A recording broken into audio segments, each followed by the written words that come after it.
Hello and welcome to the Bill of Rights podcast. I am very excited and happy that you are here.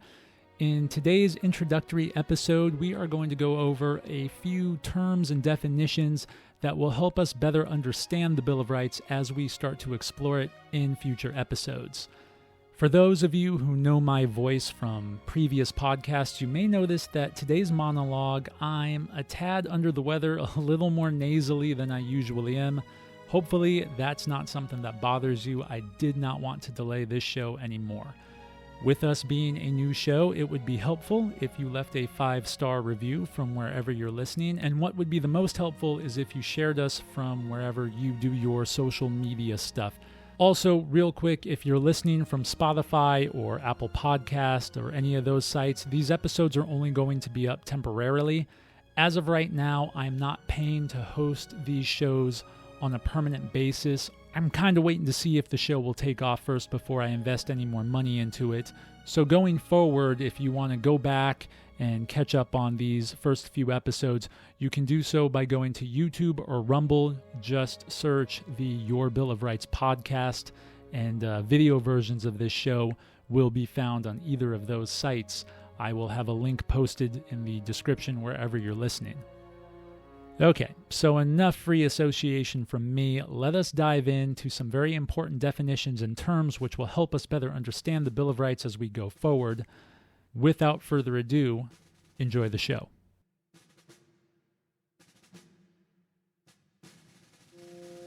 I know no safe depository of the ultimate powers of society but the people themselves. And if we think them not enlightened enough to exercise their control with a wholesome discretion, the remedy is not to take it from them, but to inform their discretion by education. Thomas Jefferson, 1820. The American Bill of Rights, the first 10 amendments drafted into the U.S. Constitution. 10 amendments containing dozens of specified rights with the recognition of countless more. These rights are deeply rooted within the principles of natural law. Applied to a government of, by, and for the people, a Bill of Rights is designed to establish barriers against the governing for the benefit of the governed. A Bill of Rights was something that many of our founding fathers believed was vital to the health and prosperity of our nation, but not all of them agreed. Some believed a Bill of Rights was unnecessary due to the fact that our government was originally designed to have very limited powers. When presented with the argument that our government was not given enough power to trample upon our rights to begin with, Founding Father George Mason's response was simple and short, but profoundly effective. "But they will," said Mason. "They always do." History has proven Mason's viewpoint to be correct. Throughout the centuries in every civilization, even in our own short history as a country, those in power have always and will always exist to secure ever more for themselves at the expense and perils of everyone else. Time and time again here in America, though, it has been our Bill of Rights and the tree of natural law from which it blossomed that has tampered even the most ambitious attempts at total control and has brought forth more freedom than any other document before it or since, despite how long it might have taken to achieve it. Many people today can likely, at the very least, loosely provide one or two rights listed within our Bill of Rights. The right to remain silent, for example. Freedom of speech, the Second Amendment. But what is speech exactly, and why do you have a right to it? Is it a positive or negative right? In fact, what even is a right to begin with? What is natural law, and how do our rights come from it? Sadly, our nation's understanding of our Bill of Rights has become more colloquial than anything else, and most Americans do not truly understand what their rights are or where they come from. It is an ignorance that I, like George Mason, believes puts us in a supremely jeopardized position against the powers that be. For if you don't know what it is you have, how then could you ever know what is being taken away? I also believe, as Thomas Jefferson did, that education regarding our rights and freedoms is paramount. I believe, as all our founding fathers, that our rights belong to us simply because we live and breathe, and that government and other authorities exist in only two forms: to uphold those rights or to suppress them. I believe history has shown that those in power will almost always choose to do the latter, and they are only stopped by a knowledgeable and determined resistance by the people of their respective nations. However, it is not enough to simply know what the Bill of Rights says. Having the list memorized is fine and, to be honest, puts you miles ahead of most of us. But the key to ensuring your continued freedom and the freedom for your children and grandchildren is to truly believe that these rights are, in fact, yours. And I do mean believe. The same level of belief that a religious person holds for their God. The type of belief that is so deeply ingrained into your very being that it molds and shapes how you think and act within the world around you. And that's why I have started this podcast. My name is Bryce, and in this series, we will be examining the American Bill of Rights word for word as they were understood at the time of their ratification. We will discuss in easily digestible terms the definitions and principles behind the proclamations within the document, one or two rights at a time, and discover not only how they belong and apply to you, but also why. While there will be moments of historical perspective and reflection, this is not a history podcast. There will also be mentions of our Supreme Court and how they have applied cases regarding our rights over the centuries, but this is far from a civics podcast as well. And probably most importantly, this is most definitely not a political podcast. This is a podcast dedicated to the philosophy of natural law and the rights our founding fathers discovered within it by the practice of logic and reason. The rights that we find both explicitly stated and/or acknowledged within our Bill of Rights. Our First Amendment, the right of free expression. Our Second Amendment, the right to self-defense. Our Third Amendment, the right against government quartering. Our Fourth Amendment, the right to be secure in our property. Our Fifth Amendment, the right to due process in law. Our Sixth and Seventh Amendments, the right to a public trial and legal representation. Our Eighth Amendment, the right to be free from cruel and unusual punishment. Our Ninth Amendment, an acknowledgement of all other rights. And our 10th Amendment, the right to a sovereign state. These rights supersede all governments and all political parties, whether they know it or believe it or not. Once you truly become familiar with the philosophy that these rights supersede government, and once you truly start to believe it, you will be better equipped to protect you and your friends, family, and communities against the authorities who may seek to disrupt and suppress your life, liberty, and pursuit of happiness. And no, in case you were thinking it, none of this means you'll be inspired to don a tricorn hat and grab a musket or marching drum. That is wholly unnecessary. What it does hopefully inspire you to do, though, is to look at the world around you much differently so that you may help effect proper and needed change in our great nation. I hope you will join me on this expansive and liberating journey 15 to 20 minutes at a time as we explore and discover what power you truly have in this unique nation of ours, and how much power our governments do not, despite their best attempts to convince you otherwise. Now, in the next episode, we'll be diving right in and taking a look at the first two clauses of our First Amendment regarding religious freedoms. However, before we do, it will be necessary that we all have a basic understanding of a few key principles and definitions that we'll be going back to frequently throughout the series. What our Bill of Rights is not: natural law, divine right versus inalienable rights, the Enlightenment, and the founding principles of America. What our Bill of Rights is not. When our founders demanded a Bill of Rights be amended into our Constitution, it was not because they wanted the government to grant rights to its citizens. It is because they wanted the government to acknowledge the rights its citizens already had. We will see many examples of this as we explore the Bill of Rights, whose language is extremely deliberate and exact. For example, we will find that many of these 10 amendments contain phrases such as "Congress shall not" or "the people shall." That's because the Bill of Rights does not grant us our rights. It is an agreement from the government to the people that they do not have the power to infringe upon them, that they are acknowledging that we already have them through the edicts of natural law. Natural law.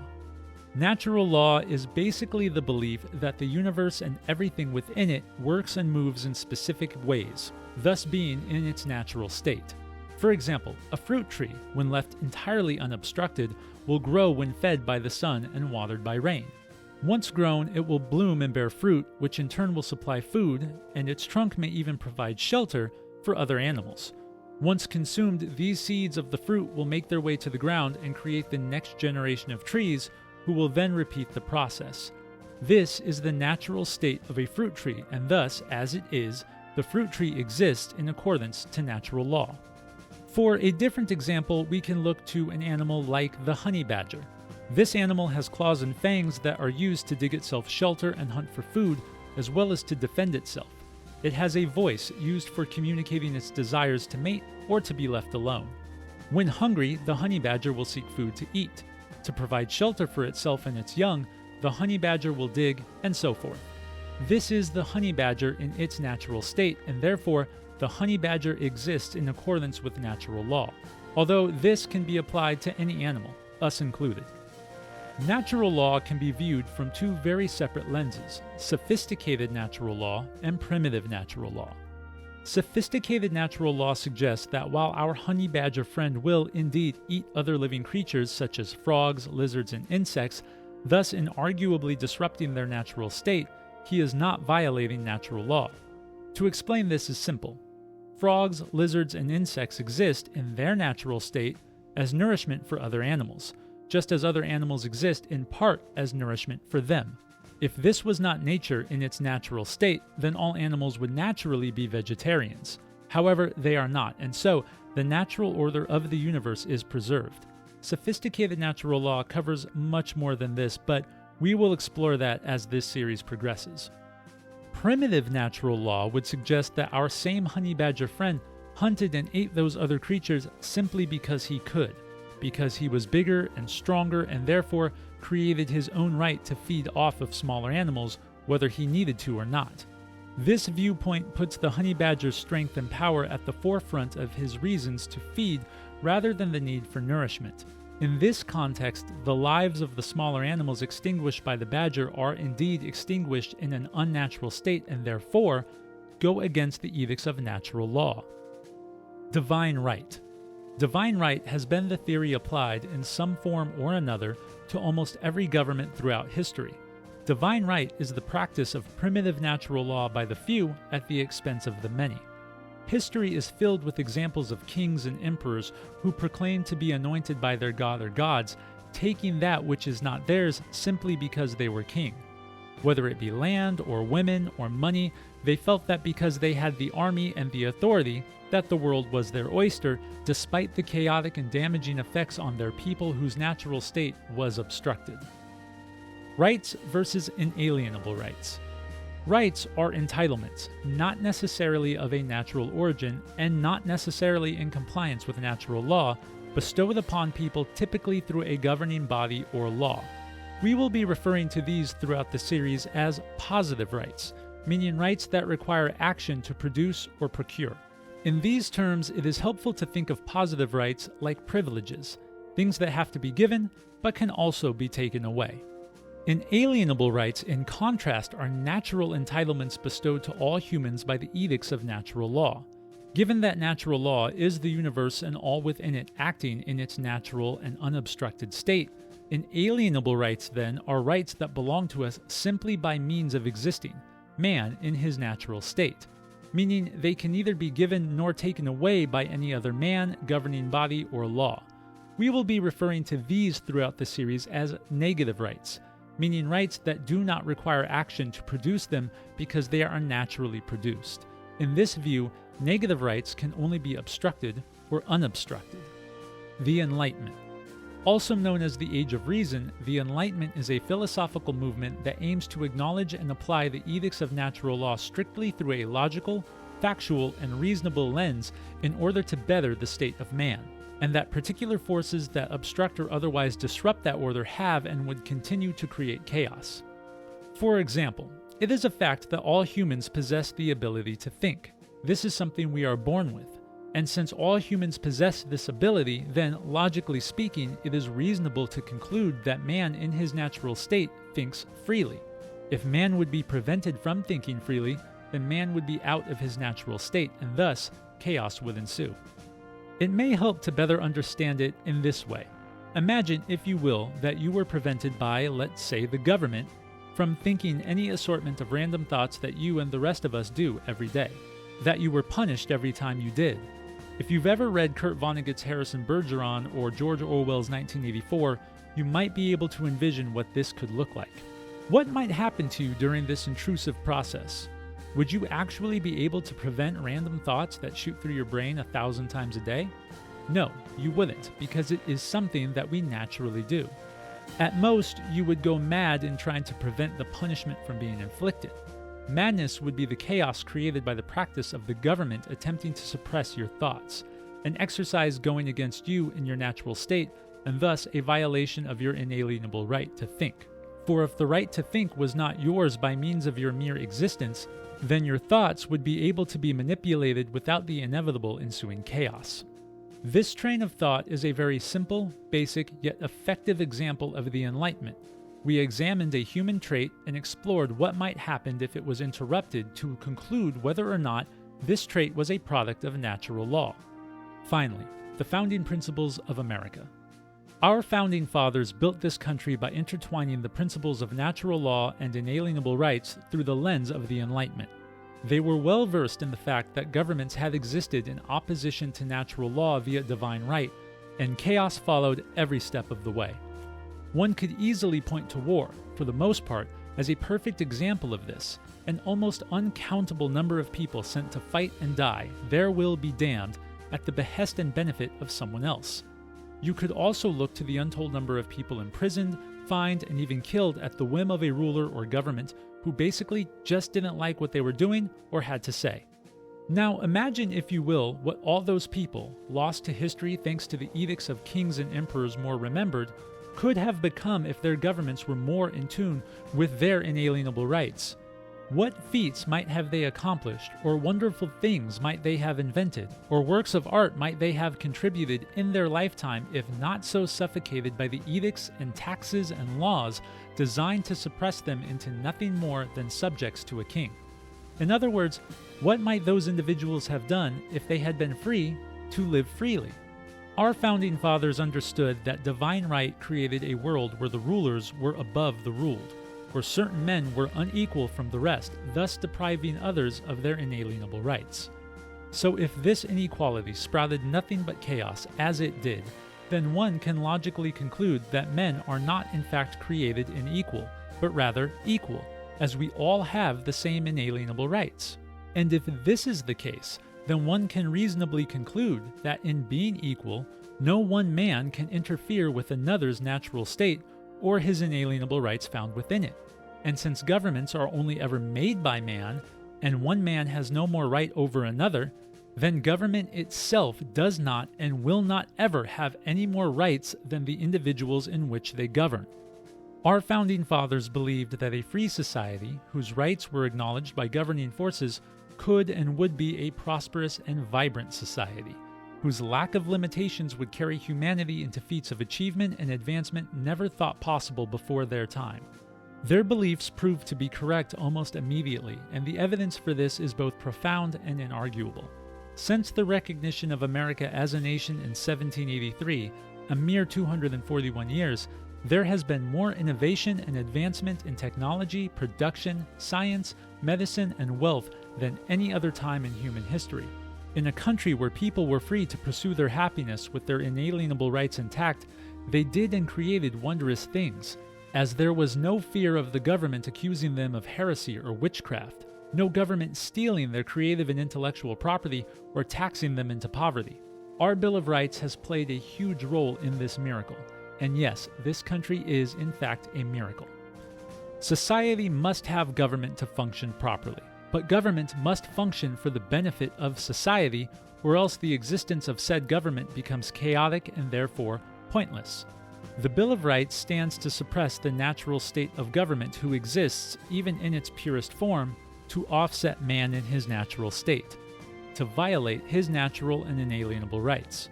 Which is why it is so important that we all know exactly what our rights are. Hopefully now we have a basic idea of some of these very heavy and deep philosophical topics, which we will be diving much deeper into as we explore our Bill of Rights in the episodes to come. If you enjoyed this first episode, then please join us again next time as we explore the first section of our First Amendment regarding religious liberty. Thank you.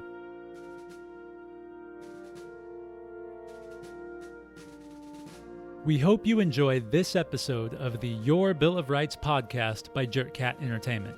This show was written with the following titles as its sources: The Bill of Rights by James Madison, The Know Your Bill of Rights book by Sean Patrick, The Bill of Rights, Understanding the Constitution and Your Freedoms by David L. Hudson, Behind the Bill of Rights by Bill Norton and Jeremy Nelson, In Our Defense, The Bill of Rights in Action by Ellen Alderman and Caroline Kennedy, Nature, Goodness, and God, The History of Natural Law Theory by Carrie Neitherman, An Essay Concerning Human Understanding by John Locke, The Essential Natural Law by Samuel Gregg, The Book of Deuteronomy from the Torah and New King James Bible, The Rational Bible Deuteronomy by Dennis Prager, Meditations by Marcus Aurelius, How to Run a Country by Marcus Cicero, and a various array of letters, correspondences, and essays by several of our founding fathers, including but not limited to Thomas Jefferson, James Madison, George Washington, and John Adams.